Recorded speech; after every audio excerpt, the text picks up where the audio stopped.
বাড়ো। আজকে কিন্তু বাড়ো মাছ নেই, তারপরে আজকে আমিও খাবো না, আজকে নীলষষ্ঠী করেছি, পুজো। মাছ নেই, ভালো হয়েছে। হ্যাঁ, এক খেয়ে আমি মাছ খেতে খেতে কালকে বিরিয়ানি টিরিয়ানি খেয়ে আমি সাবু মাখা খাবো আর ফল দুপুরবেলাও রাত্রেবেলাও। আজকে আমাদের খেতে একটু লেট হয়ে গেল, কারণ এক জায়গায় গেছিলাম, সেখান থেকে আসতে দেরি হয়ে গেছে। ঠিক আছে, আজকে বেশি কিছু আচ্ছা ঠিকই আছে। হালকা আর কত বাবা, আর কত খাওয়া দাওয়া তো একটা লিমিট থাকা চাই নাকি? না না, 100 বার থাক থাক, আর দিও না। দাও দাও দাও দাও ডালটা কিন্তু এটা কি দেবো? দাও দাও দাও, ঘাটকল বাটা তো দাও। নাও, হালকা গলা ধরছে বললো।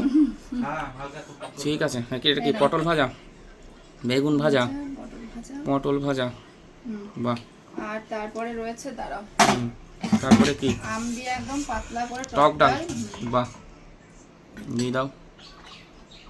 টক ডালটাই ভালো খাবো। এবার অনেকে হয়তো বলবে আজকে নীলষষ্ঠী, বাড়িতে আমিষ কারণ বাড়িতে লোকজন রয়েছে, আমি যেহেতু আমি পুজো করেছি। না না, লোকজন রয়েছে, না খেলেই হলো, ওরা চলে যাবে আবার।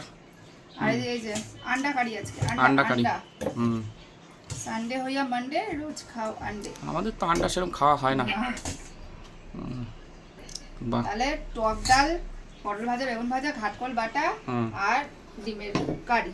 ডিমের কারি, বাস। জলটা দিয়ে দিই গ্লাসে একদম।